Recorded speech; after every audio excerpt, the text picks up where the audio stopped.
Hello, welcome to Jesus TV, Jesus in This Mess. And so Jonathan and I are today not greeted by Emily, but that's by intelligent design. Jesus apparently doesn't want her. He's probably got her in some kind of wonderful mess. Hopefully it's a joyful mess. And she's like, oh yeah, I forgot Jesus TV's on. But Emily, we missed you, but we started talking like, where two or more gathered in his name, he'll still work with us. So good thing we've got three of us so we can keep Jesus. But Jesus showed me the loophole. He's always with us. So there's always two or more because he counts himself and the Holy Ghost and the angels. So anyways, you scriptorians out there might think otherwise. But what Jonathan and I were talking about, I had sent out a spreadsheet to Jonathan and some of my other friends saying, hey, here's the movies that Jesus has been making and I've been helping him make. That's how my imagination works. Like Jesus makes movies and I get to help him. And it looks like to the outside observer, no, Greg, you're just making those movies. But those are disbelieving people.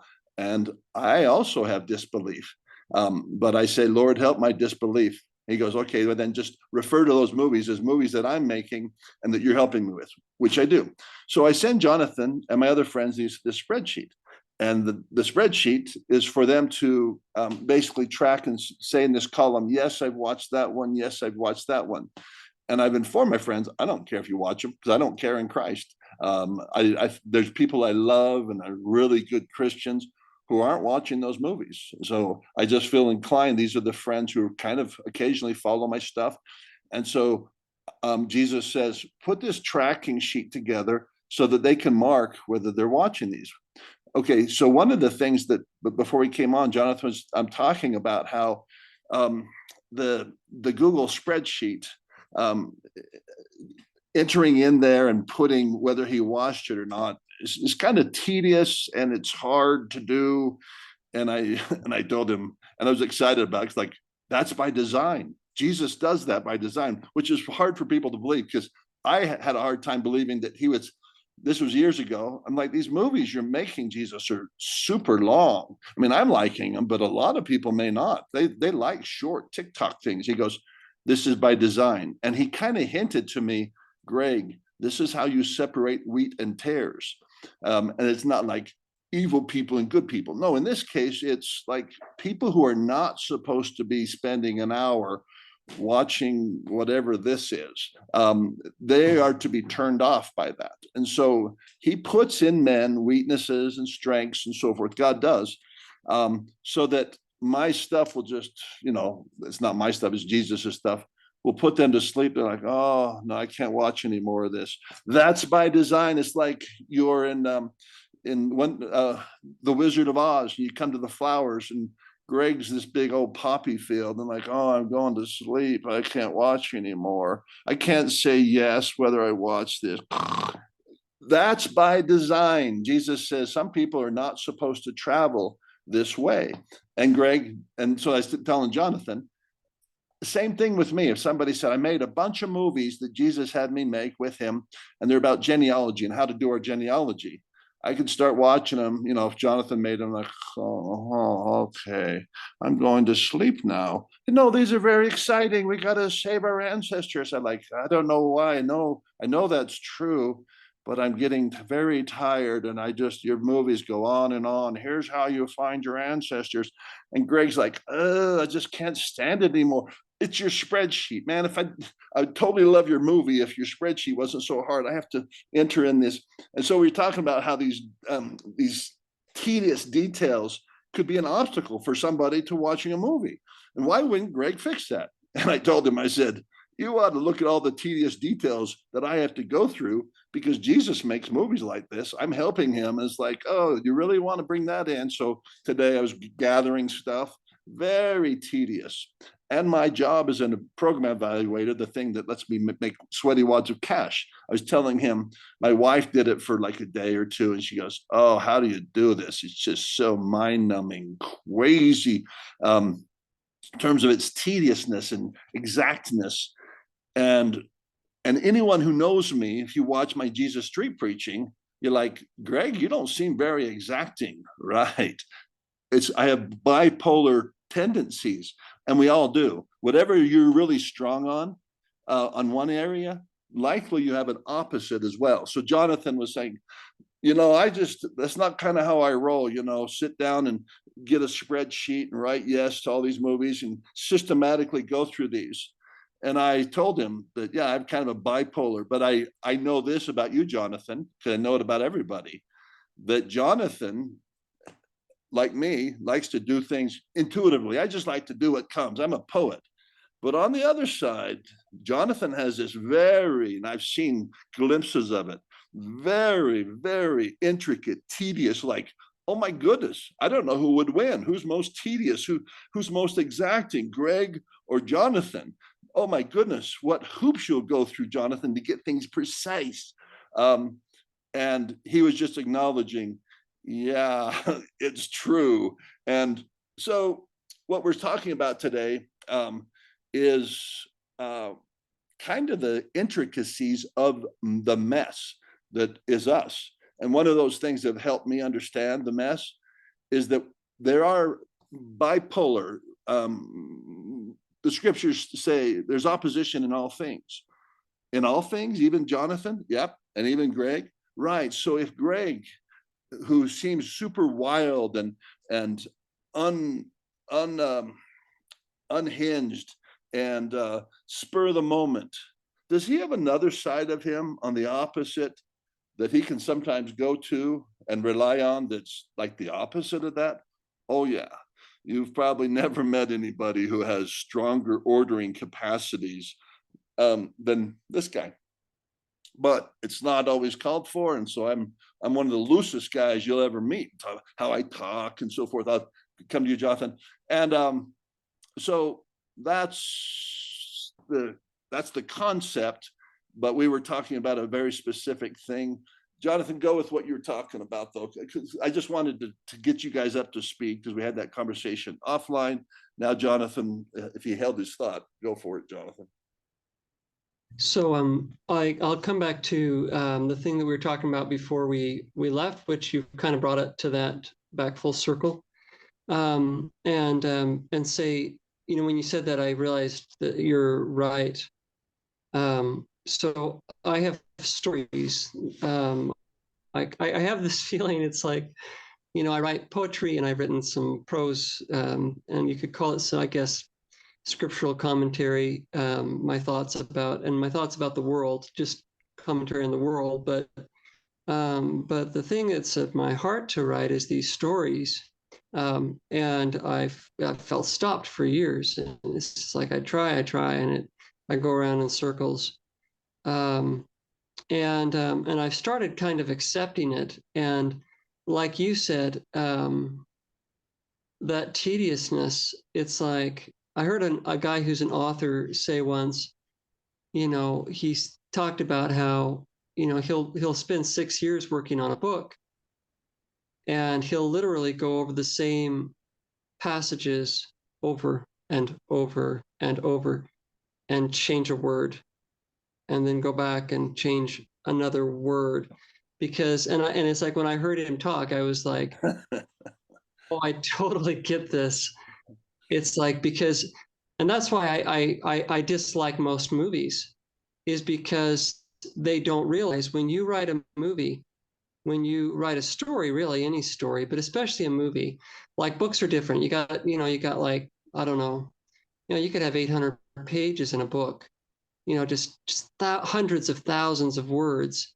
And it's like, you know, but when you have a movie, every single word matters. Everything you say matters. Every line matters. It's like, and if there's incongruities, the audience will tell. They may not know what's wrong, but they'll know something's wrong. It's like, you know, like that lady wouldn't act that way. She wouldn't say it quite that way. And they're not thinking this through in their minds, but they kind of walk away going, it wasn't a very good movie. It was just kind of, you know, it's like, why did he do this? And why did he do? And, you know, and they'll be like going to the bathroom 3 days later, and they'll say, why did he say that? You know, like one line in the whole movie. Why did he say that? You know, because it stands out as an incongruity. And like this latest story I've been working on, I've been rewriting the beginning for about, I think, 2 months now. I've been rewriting the first 2 pages for about 2 months. And so I realized you're right. It's like, and it's like, you could say I'm obsessive about it, right? Because it has to be right. It's like, and it's not like, like there's some people who just write to write, and they can write like you'd create a Frankenstein monster. It's like, oh, hey, I need an arm here. Somebody go get me an arm out of the graveyard. That's right. It's like, we need a brain. Somebody go get me a brain. That's right. That's the way they construct movies. Is it's like We they're need like, we need some nudity in here. This is the part where the nudity. It doesn't matter who it is. Yeah. it's like, you know what? We don't really make this movie sell is a little sex. Let's throw some sex in there.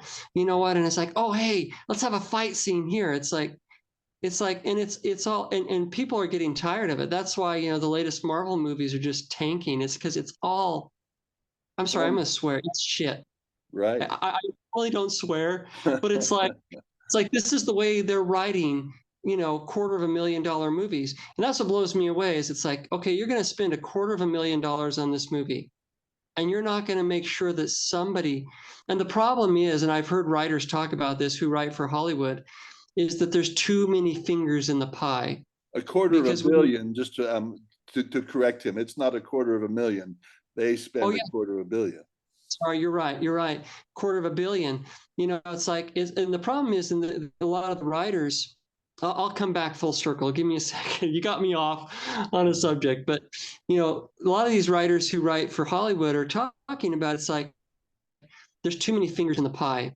So the truth is that a story comes out of the heart of the teller.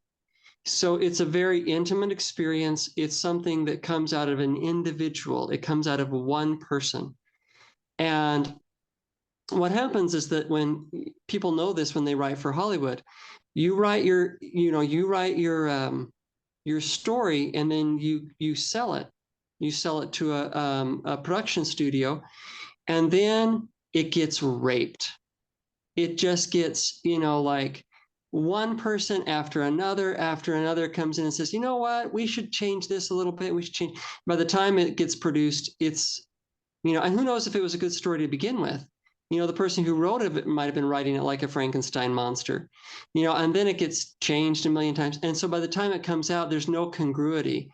It's just, it's like, well, we got to have enough violence, and we got to have enough sex, and we got to have, and it's like, it'd be cool if we did this. And a lot of people who don't even, I think, understand the process get involved. So I got off. But the point being is that I get what you're saying. It's like I have a lot of patience for getting the thing that is in my heart and soul kind of right on the paper. And the truth is like you were talking about, like the stuff that you produce. I like to listen to the stuff that you do, but I listen to much of what you produce while I'm making lunch or dinner, or it's like I want something to listen to which is not going to drag me down, right? Yeah. Because so much of what I find out there is just going to drag me down. And it's like, and the truth is it's not what I'm doing. Like you said, it's like you talk about this world building thing. It's not exactly what I'm doing. But what I found is it doesn't hurt. And oftentimes you will say something that helps me in the thing that I'm doing, right? Yeah. It's like, oh, that's really good. That's actually really helpful, in what I'm doing. Yes. So I actually want to bring this to something that occurred to me, and then I'll turn it back. So I'm going to share something that I began to notice about 30 years ago, I think. I was in my early 20s. I used to listen to talk radio back then. I haven't listened to talk radio in decades, but I used to listen to talk radio.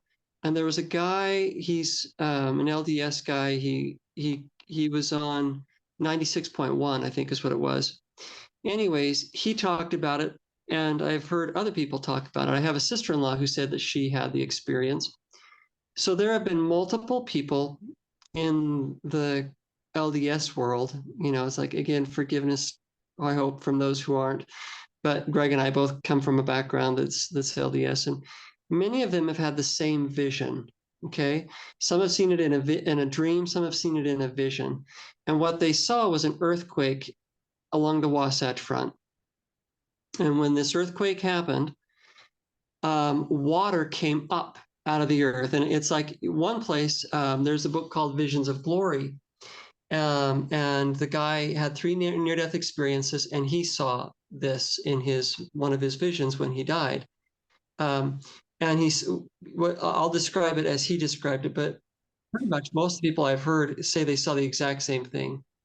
What he saw was he saw these geysers of water. When there was this earthquake in the Wasatch Front, they saw geysers of water like came like like the earthquake opened up an underground river, like massive river with under pressure, and it started like water comes shooting up here and then water comes shooting up there, just like all over, just and it begins to flood the Salt Lake Valley. And one in the Visions of Glory, what he saw was that like the whole lower end of the valley, like the south end of the valley, collapsed and like fell down. Like I don't know how far. And there was after that, he said there was this massive lake down there. And I've thought about this off and on. I mean, not like seriously. It was just kind of something interesting. Like, at the time I was like, really? Like all these people, and a lot of them were weird, like they were just kind of weirdos, and of course, look who's talking. Yeah. But it's like a lot of them were kind of weird people. And I was like, I don't know about all this. And then I read it in Visions of Glory. I was like, yeah, there's something to this. I don't know. Well, it's only been in the last few months. Like I kind of had like, because I look at everything symbolically. Most people I found think, oh, all this stuff has to happen literally. And I don't think that way. Like I think, well, what might be happening right now, or what could happen that would be like that? And I realized it was just within the last couple of months, I realized like, oh my gosh, that's what's happening right now. That's what I'm finding is that like if you consider water like truth, like living waters, it's happening. Geysers are springing up everywhere and from every unexpected location, right? So like in these dreams, it was kind of a chaotic thing, like an earthquake, you know, and water's just shooting out of everywhere. And it's coming so fast, like try putting your mouth around that fire hose. Right. Right. Following me? Like you can't. Like, and that is like you're talking about, this is kind of God's providence. He intends this. It's like, right. It's like, and that's what I'm finding. Like lately, I've been listening to these near-death experiences. Oh my freaking gosh. Like, like you talk about geysers of truth. It's like things that I never considered. And it's like, and I'm the kind of person, like, if you tell me something that's crazy, I'll listen as if it might be true. Like I really listen, and it's like, these people are saying things I never would have guessed, but like, I'm being surprised that some of the things like the spirit is bearing witness to me that like what they saw when they died, like this is part of the truth. And what I'm brought to, is like, I'm just in awe, like in wonder, like the truth of God and the way that the universe works is unfathomable. And right now it's like he's revealing stuff, and it's almost chaotic. Like it's not coming from the authoritative source. Of course, it's coming from some of the authoritative sources, but it's also coming, out of the middle of State Street, out of the, and it appears like, whole sections of the earth are falling away down into great lakes of water. And it's because I think it's because it's the millennium, Greg. Yeah. Yeah. It's like we are entering into the millennium, and it's coming from every direction, and there's no way to get our mouth around the water. And it's like, that's why it's like I kind of say it's like it has to be okay. I'll try to get over there and fill in the spreadsheet, but it's like you're just one source that all this is coming from. That's right. Yeah. And I don't know if I have time. Yeah. So it's like I may watch the videos and I may never tell you if I watched them, Yeah. because there's so much. and I'll pass Yeah. it back. No, that's fine. And that's what like the movie I made this morning, or I'm making actually, um, God wants me to be fine with that. Because what I've asked him for in my heart, because he actually puts the questions and a lot of the askings, like, oh, I need to be able to make sense of this, because you're gathering me with a lot of people that I can see that they're architects, engineers, and designers of early Zion. This is my story. This is what I believe. They have certain gifts or endowments. So like Jonathan has poetic prophecy. Like, well, how does this fit in this project that we're doing, Jesus? This world building project. So definite project, literal world building in the which will be both physical and virtual. That's what he has me doing, and it's part of early Zion. And it's not the only project that I'm working on, but that's the huge one. And he continues to gather an increasing number of friends that have similar interests, building Zion and finding a new way. And they bring with them skills and gifts that I would identify as kind of architectural, overarching, like if you were to build a foundation, like a new nation, like founding fathers stuff. But not all the founding fathers, for instance, worked on a project called Declaration of Independence. People are familiar with that project. That was one project. Was that the Bill of Rights? No, that was not the Bill of Rights. It was called the Declaration of Independence. It has a specific purpose. And so that's the same with this virtual world building. So you're going to see it in the metaverse. You can already, those that have eyes to see, or if you just have a Google world building in the metaverse, you'll see it. What you won't be able to see is world building in the Jesus verse, building Jesus worlds. But if you connect with me, then you can learn about that. But here's the thing. Not all of my friends or the people God's gathering with me are called to that project.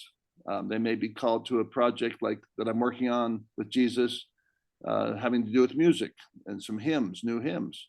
So, and so for my mind and my sake, like, okay, this has been a problem ever since 2015. I would initially in 2015 invite a bunch of people, friends, anyone who kind of understood me, lots of people. And over time, I realized they're not watching these. They're not interested in this. And I was like, oh, that's kind of disappointing. And it felt failure-ish. But God's like, no, it's not a failure. They're just not called to it. And so I shifted off that because those friends would still remember when I would email them. I don't anymore. At some point, it just stopped. And it's not because I was mad at them. I still love them and I talk with them, but just not about that stuff. Like, no, they're not interested. Same thing with my family and so forth. There's these people who are dear to me, but they're not interested. And that's fine. They don't have to be. And that's what I don't want is that I've grown up in a culture sometimes where somebody gets excited about something or there's this big project and they expect everybody to do it. Genealogy be one of those, that everybody should be doing genealogy. Well, good. All at the same time. Go ahead, Jonathan. Give me a second. I got to sign off for 2 seconds. Okay. Yeah, no problem. Yeah. Remember for a second. Oh yeah, we're good. We're good. We're good. I'll sing a Jesus song while we're waiting for him. Let's see. Yes, that one. That's the one. I'm back. Oh, I didn't even get to do my song. I was going to give him an interlude song. But bottom line is, I received the blessing because Jesus says, put this spreadsheet together. This will help you know what you need to know. Because we'll look at that spreadsheet and see who's watched the movies. And they'll see that my friends will see like, oh, he's watched his own movies, which aren't mine, they're Jesus's, twice or 3 times. Because that's what I'll be doing. Jesus informs me, you're going to go back because there's certain things that I have to refresh my mind about because we're actually building these world things. And when I look over and there's a friend that's just got an empty column, doesn't mean they're a bad person. They're not doing what they're supposed to. How would I know that? I'm not Jesus, but I can judge by that, and Jesus will allow me to judge. And like, okay, so if I can make a new movie about world building, it's really a really good movie about world building. Yeah, you don't need to let those people know. They know where the spreadsheet is. Oh, but I really ought to let him know. I'm so excited. I think Jonathan will really like this one. No, he's got something else going on. He can always come back to it. And so that's where I am. It puts me at a place of peace and ease. That's what I've been seeking. And I've already have substantial amount of that because I let go of all these people that I thought might be interested. It's kind of like writing a book. Oh, read my book, read my book. No one's reading my book. I'm not getting any comments back. And these are people who care about me. Well, get over it. They don't want to read your book. But they still love you. They're going to invite you to their birthday party. We don't, and so I know that God is informing my mind with a bigger issue. Okay, the bigger issue is as we gather in Zion, because He's gathering people. There'll be people who do that. You're not doing my project. You're not all in on Zion. That's not a very humble take. Maybe they're called to something else right now. Oh, well, God didn't tell me that. Yeah, well, me as well. And He lets us struggle with that. But anyways, that's what that is. Jonathan, go ahead. Yeah, so this is actually a good conversation, and maybe there's some artists who are listening, and this will help them. I perhaps I don't know, because I think artists struggle with this, because it's like you feel something so deeply. It's like it's like this thing has to go to the world. I need to share this, and especially with people that you care about. Maybe you want to share this thing. But it's kind of interesting. There's a couple thoughts that go through my mind as you talk about all that. The one is that it appears to me that God is a recorder, or a not a recorder, it's the wrong word, but he documents. So it's like, and the children of God document. You've talked about this. It's just kind of in our nature. And the cool thing about what we're doing, I think, is that we're doing what we're doing, intending it to last forever. So it's like, one of the really discouraging things about being an author is that, most authors are writing penny novels, or what used to be penny novels.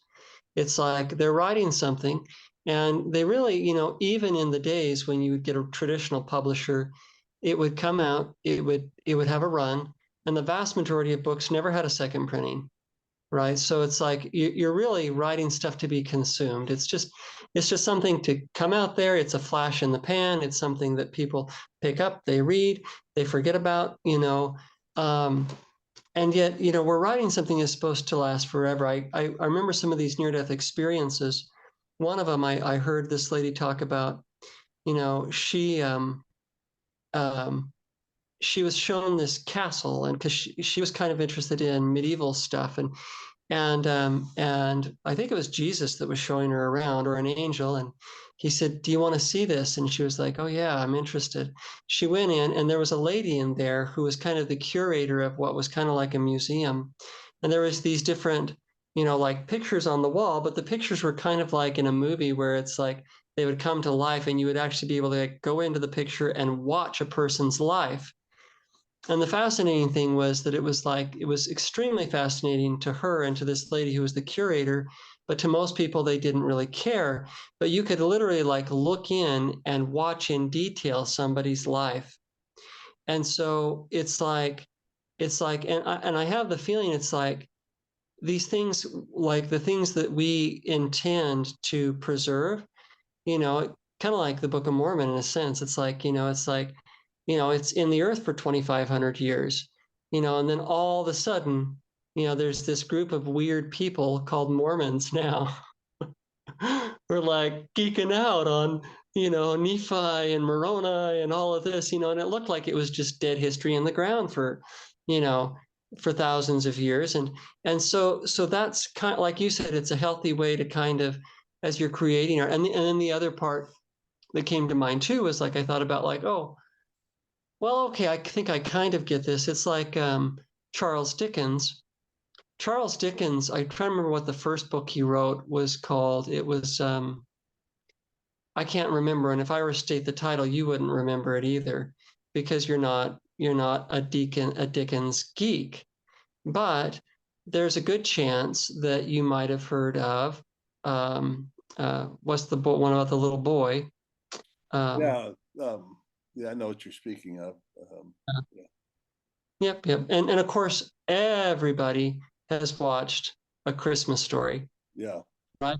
yeah, The world knows A Christmas Story, but very few people know the Pendleton, whatever. I'm trying to remember the title of his first book. I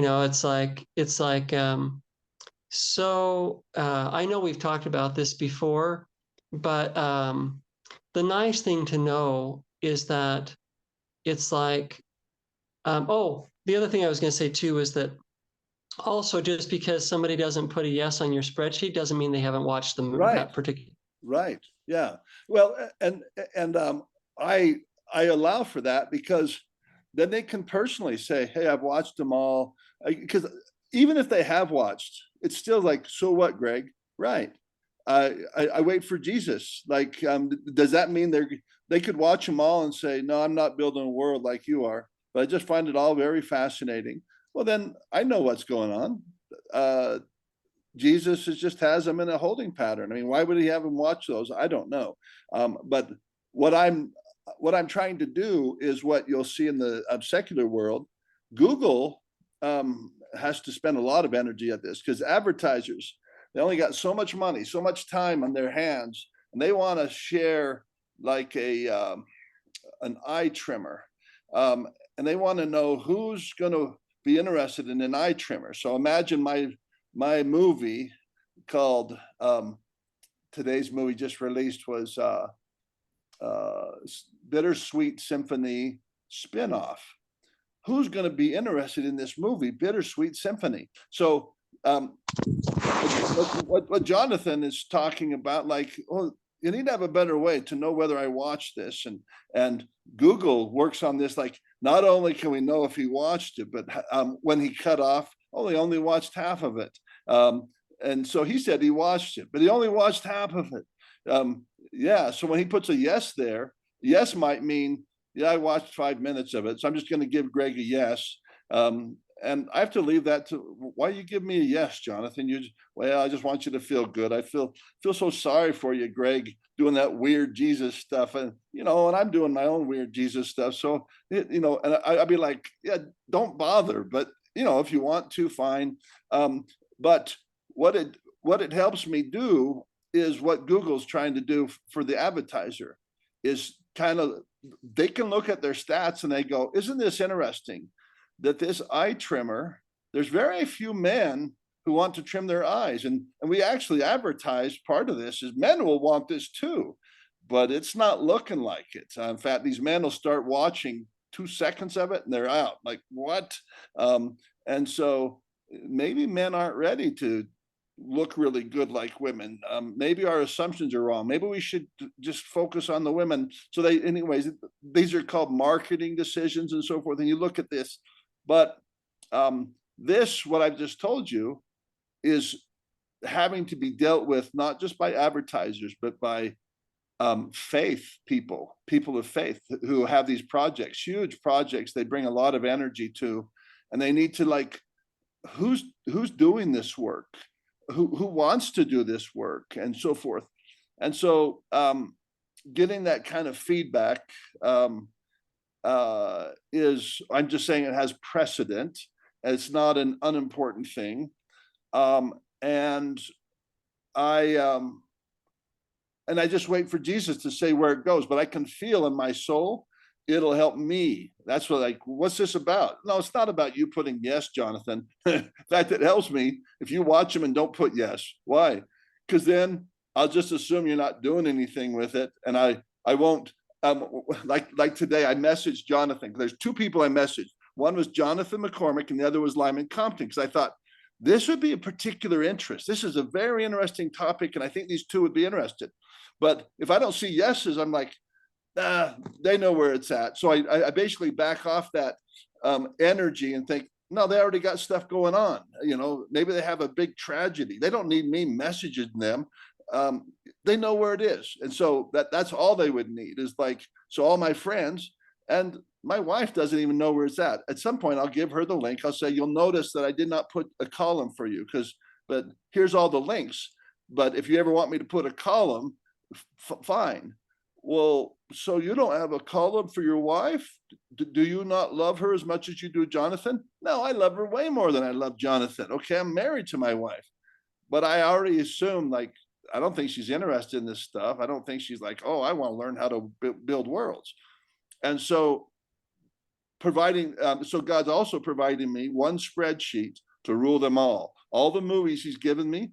I just go to one place, and anyone could, like, oh, I think I want to watch one of those movies. Some of that last movie you made, it's from heaven. And I'm now thinking, I used to think you were crazy, but now that I saw that movie, it lined up with what God's told me. I want to watch all these movies. Well, the nice thing is I'll just send them one link, and that's it. I'm done. And I'll say, hey, if you get a hankering for these, I'll add you to the spreadsheet if you want to, put yeses. But the truth is, I think there's going to be very few. But I think 5 years from now, if I've got 5 architects, engineers, and designers who've said yes to those, that tells me something about that project, and where to bring my energy, who to pick up the phone and say, hey, would you be interested in doing this world building project? We're taking the metaverse things that the AI is now doing with world building, and we're now going to combine them with the Jesus first. I would not make a call like that to only very select people. It would be of interest widely to all my friends. You'd say, well, what you're talking about is really exciting. Yeah, but so is Elon Musk's rocket ships.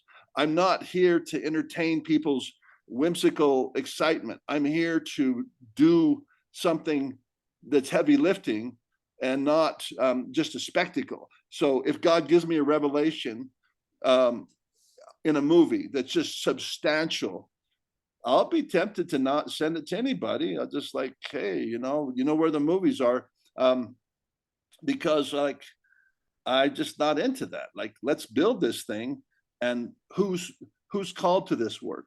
And so this movie that I'm making right now is called By Their Fruits Ye Shall Know Them. So I just made a little intro movie that Jonathan will see, and it just explains this to people like Jonathan and my other friends. Hey, here's how Jesus has me rolling. That's why you have that spreadsheet. But anyways, thanks for letting me reiterate that. Jonathan, any thoughts? Yeah. Let me actually see where we're doing on time. I'll try to make this my closing thought, because we're kind of getting. Yep, we're there. I was just going to say, I think, you've talked often about call and response. And I think that's what, because I get why you're doing that. I'm actually in a similar position right now too, in that it's like I'm readjusting my efforts again. Okay, what exactly am I doing? Who exactly am I trying to reach, and how much?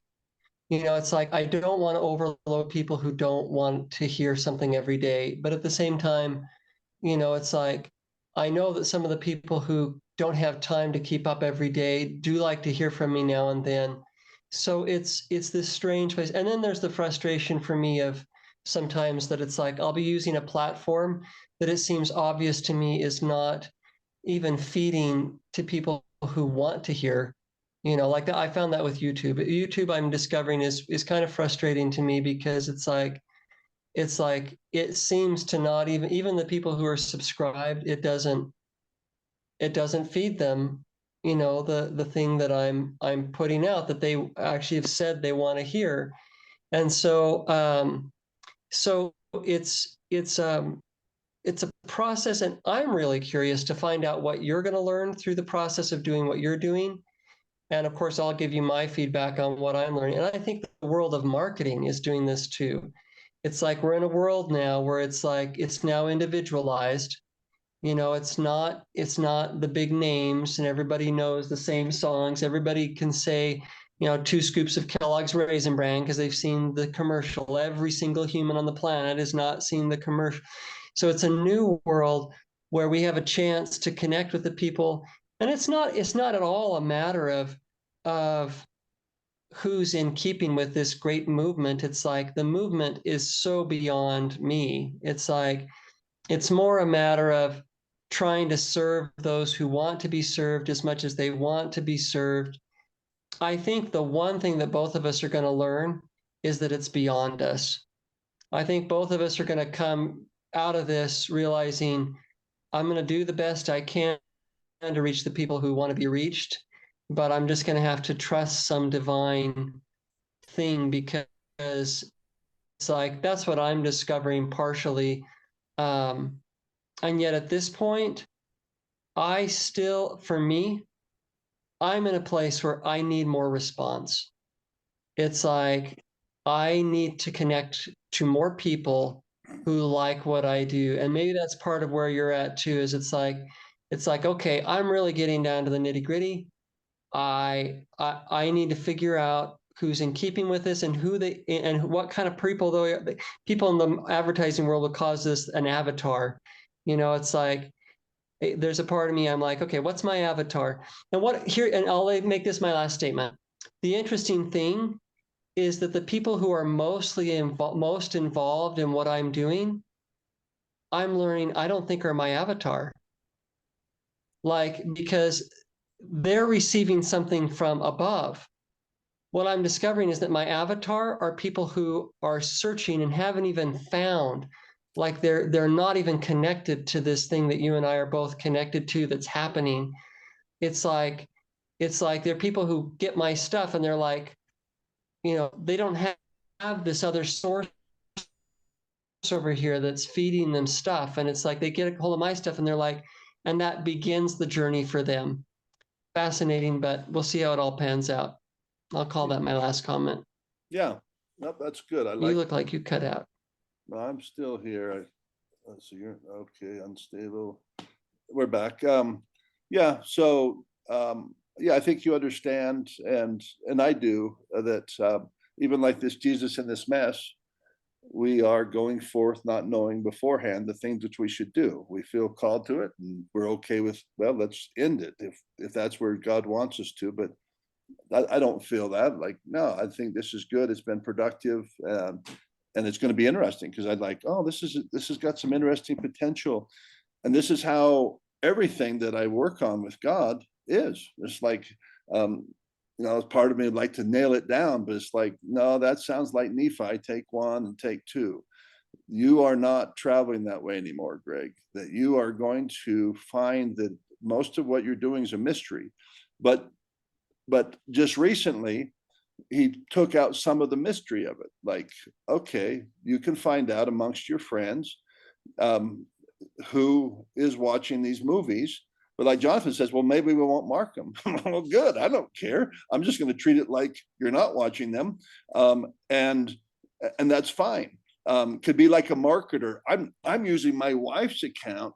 You don't know that Greg Muller's watching your stuff. You're going to think that my wife's looking at the bathing suits. So you can't hijack me, and I've fooled them. So yeah, Jonathan, you can fool me. Like, yep, see, I didn't fill that out, but and like then I have to leave that to God. I mean, the whole thing, even if you put yeses, like, well, what does that mean now, Greg? I have no idea. But other than this, if somebody from an organization said, so we are the Muslims and we want to put together the olive verse. We see what your Jesus verse is. We've had somebody privately going through that. We see what the Jesus verse is. And you've talked about the olive verse, that there'll eventually be an olive verse, there'll be a Lord verse. And the truth is, worldwide, the Nation of Islam would like to build an olive verse. We've seen your stuff and we know that you know stuff. So we'd like to meet with you and whoever else. I just go to my list like, okay, looks like Lyman Compton. He's the only one that's watched all these. And it's not like I'm going to punish Jonathan. No, I may or may not. But if they say, oh, yeah, you're limited to 2 people, I just grab them. It'd be like Joseph Smith saying, fill out this form if you're interested in translation of plates. And you could privately be like studying Hebrew. But you didn't fill out the form. And so when Joseph Smith says, oh, yeah, we're assembling the school of the prophets, you don't get invited. Why? You didn't fill out the form. And people say, that's a tragedy. No, that's God. That's what Greg can say. He's over all things, even the forms we fill out. He doesn't want us to get a job. So sometimes he's put you in a little bind. And so you're like, just because I forgot to put a signature on that, that's why they're not going to hire me? Oh, those guys, hold it. Is it those guys or is God with you? Though you ascend to heaven, he is there. Though you go to the depths, he's there. Could it be that this is way God, he's using your weakness, Greg, And I'm left to think, yeah, I think so. I think he doesn't want me to have this job because, man, what are the chances I didn't see that? I should have signed it. And why is that company so idiotic that they're doing this? And so I've missed grants and so forth, but I've also learned from those experiences. So um, that's once you start putting stuff in place, it has implications.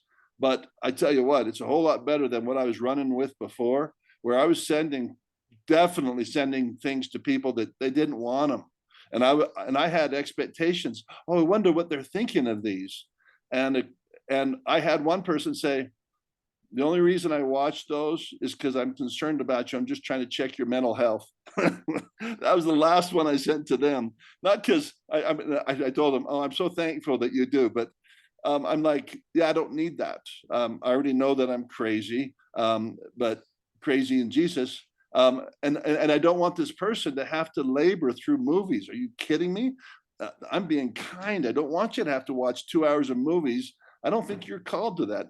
Now they didn't come back and say, you're not sending me the movies. I would have sent them. I'd say, man, you really are persistent. But they didn't have that much charity. No, if he's not going to send them to me, I'm not going to watch him. So they felt probably grateful. I don't have to monitor Greg's mental health. Now they were close to me, so they can probably monitor it in other ways. But that's where I'm going to, and I hope, Jonathan, that maybe I'm leading you by example, because I think these are new tools. They're just like one-on-one. They're not this algorithm that's keeping track. Eventually, they'll be keeping track of our eyes, and they'll do it because you'll have these glasses on, and they'll actually look at your iris to see how excited you are about stuff. And so it'll be useful data. I don't know if Jesus will have me use that, but that's coming. And so, are they, not only did they watch our ad, but how excited were they about our ad? And that actually translates into money, where they can actually get more from Anheuser-Busch. This guy likes that Mulvaney, even though he's saying, oh yeah, that's crazy. We're going to feed more of this. And so they'll segment their advertising dollars.